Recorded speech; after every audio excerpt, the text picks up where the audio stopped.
Fala, nação rubro-negra, sejam muito bem-vindos ao canal. Vamos trazer aí as notícias do Flamengo do dia. Tem Flamengo querendo contratar volante europeu? Sim, aparentemente sim, mas o Tite ainda não deu o aval para contratação. Tem uma surpresa aí que saiu uma notícia que o Tite está querendo um jogador misterioso. Então vamos ver aí mais para frente, beleza? Tem também o Vasco querendo aí mandar o seu jogo da semifinal no Carioca, no Maracanã. E aí seria um problema aí para o Flamengo e para o Fluminense, caso isso aconteça. Lembrando que a partida ainda não está oficializada para o Maracanã, mas vamos aguardar aí para ver o que vai ser disso daí. E também Léo Ortiz desembarcando no Rio de Janeiro aí, finalmente, né? Novela finalizada, Flamengo aí contratando esse zagueiro de bom nível. Ele vai desembarcar aí no Rio de Janeiro, então a gente vai tratar de todos esses três assuntos aí nesse vídeo. Demorou? Deixa o seu like aí para ajudar a gente aí. Se inscreve no canal se quiser ver mais vídeos como esse aqui. Então, vamos conversar aí sobre as notícias do dia. Começando aí pelo desembarque do Léo Ortiz. Sim, galera, o Léo Ortiz vai desembarcar no Rio de Janeiro já nesta terça-feira, na parte da tarde aí, entre 5, 6, 7 horas mais ou menos, que saiu a informação aí. Ele deve desembarcar aí amanhã, nessa terça-feira aí, no Rio. E aí, cara, ele deve chegar no Ninho do Urubu. A expectativa, né, que ele vá pro Ninho do Urubu treinar lá com os outros atletas na quarta-feira. Já que essas burocracias de mudança, né, da vida pessoal e do jogador, a gente não, eu nem sei se ele tem esposa, filha, mas enfim, de qualquer maneira, é complicado você mudar de uma cidade para outra, né? Do nada assim. Então ele vai provavelmente aí chegar no Rio aí nessa terça-feira para depois aí ajeitar as coisas pessoais da vida particular dele aí para já na quarta-feira estar treinando no Ninho do Urubu lá com os demais companheiros, novos companheiros dele do Flamengo aí.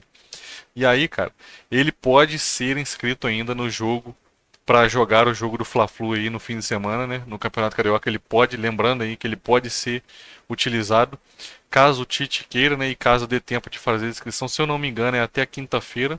Então fica mais uma opção aí em relação aos outros jogadores, mas conhecendo o Tite, eu acho que ele jamais escalaria o Léo Ortiz de titular, mesmo ele com ritmo de jogo, sabe? Ele vindo do Bragantino jogando já, Campeonato Paulista, Libertadores, ele jogou a pré-Libertadores pelo Bragantino também, né?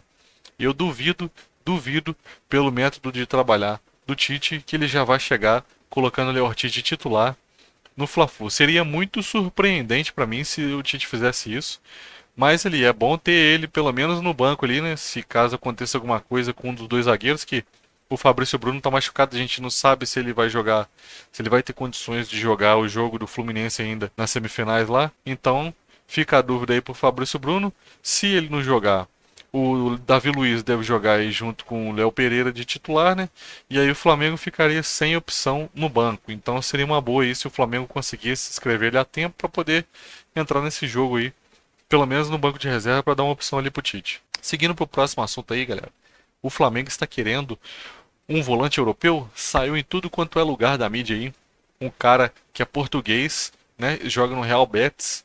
William Carvalho, o nome do cara, 31 anos. Ele tem um currículo aí, pelo que eu vi, muito bom, muito extenso, né? 3 Copas do Mundo, Eurocopa e muitos campeonatos importantes aí pelo mundo. Disseram que o Flamengo estava monitorando ele desde 2018 e agora tem interesse, mas aí a diretoria foi lá, jogou o nome dele no ouvido do Tite. Vou até ler as aspas aqui, dando os créditos aí para Raíza Simplício.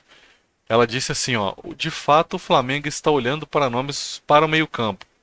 E há outro nome que agrada muito o técnico Tite e é a preferência dele. Ele atua no futebol brasileiro, mas o nome é mantido a sete chaves.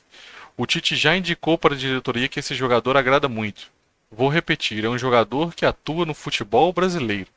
Então, pelo que eu vi as notícias aí, é o seguinte: se o Flamengo tiver que contratar um meio-campo aí, volante, né, ou outra posição, e esse cara aqui, o nome ainda não foi revelado pela imprensa, que está sendo mantido a sete chaves lá pela galera da diretoria do Flamengo e pela comissão técnica. Esse nome que o Tite quer atua já aqui no futebol brasileiro. Quem será que é esse jogador, né? Não tem nem pistas por enquanto de quem que seria esse jogador, nem em qual clube que ele joga. Mas entre esse William Carvalho e entre esse jogador misterioso aí, a princípio o Tite prefere esse cara, então provavelmente eles devem tentar esse cara primeiro.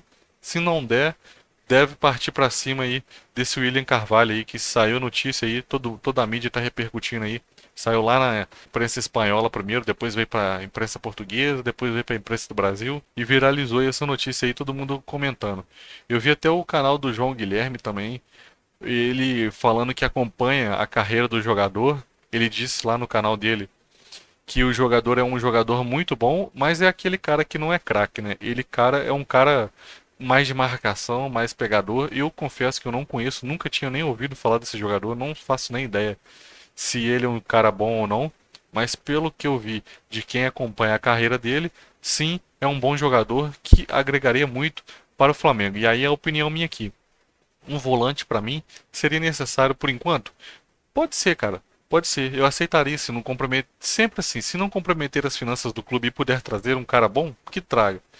Porque é o seguinte, o Alan, a gente sabe que desde quando chegou o Flamengo, ele se machuca e se machuca muito. Ele não consegue ter uma sequência. Então a gente já não pode contar com ele.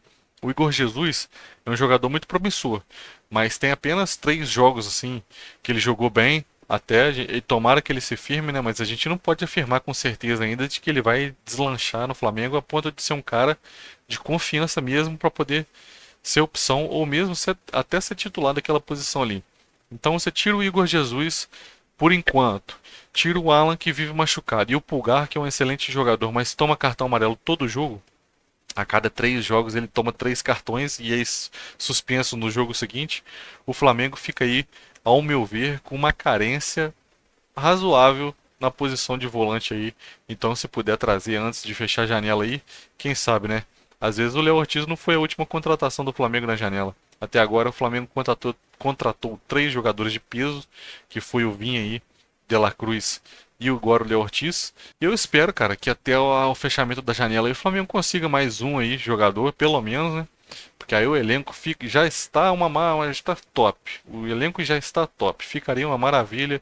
O Tite aí não teria do que reclamar, que ele já está fazendo um ótimo trabalho e teria mais opções ainda para ele continuar realizando o trabalho dele, né? Enfim, agora é isso. A gente vai ter que aguardar aí o fechamento da janela para ver o que vai desenrolar dessa história aí. Fechou? Ou nos próximos dias, quem sabe, né? Às vezes nem é no final da janela, pode ser resolvido antes. Mas passando para o próximo assunto aí, o Vasco, cara, tem o jogo do Vasco com o Nova Iguaçu. Então o jogo que era do Vasco no sábado foi movido para o domingo do Carioca.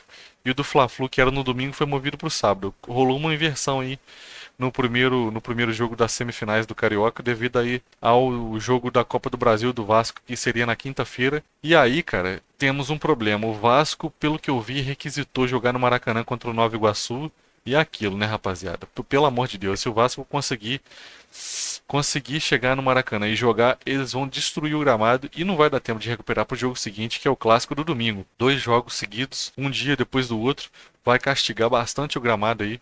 E o Vasco tem São Januário, né? Eu não consigo entender por que que eles ficam enchendo o saco ali para poder jogar no Maracanã, sendo que eles têm o estádio deles, sendo que nem é um clássico também. Se fosse contra o Botafogo, né, um jogo grande, tudo bem. Até dava para entender requisitar um estádio daquele tamanho, mas contra o Nova Iguaçu, não entendo muito bem, poderia ser em São Januário, mas enfim, eles requisitam ir para poder jogar. Direito eles têm, né? Mas eu acho que é errado, porque o gramado não aguenta. É simples assim, tantos jogos. Aí com isso, o Flamengo e o Fluminense jogariam primeiro no Maracanã, no sábado, né? E o Vasco jogaria depois no domingo contra o Nova Iguaçu. E o gramado ficaria bem castigado, né? Convenhamos, não sei se daria tempo de recuperar para os próximos jogos das semifinais aí, as segundas partidas, né? Mas como eu disse, ainda não está confirmado se a partida realmente vai ser no Maracanã. E aí, se for mesmo, vão ser 2 jogos no mesmo fim de semana. Depois vai ter um tempinho que é curto, né? Considerando um gramado de mais ou menos uns 4, 5 dias para recuperar para o próximo Fla-Flu, que seria o segundo jogo da semifinal.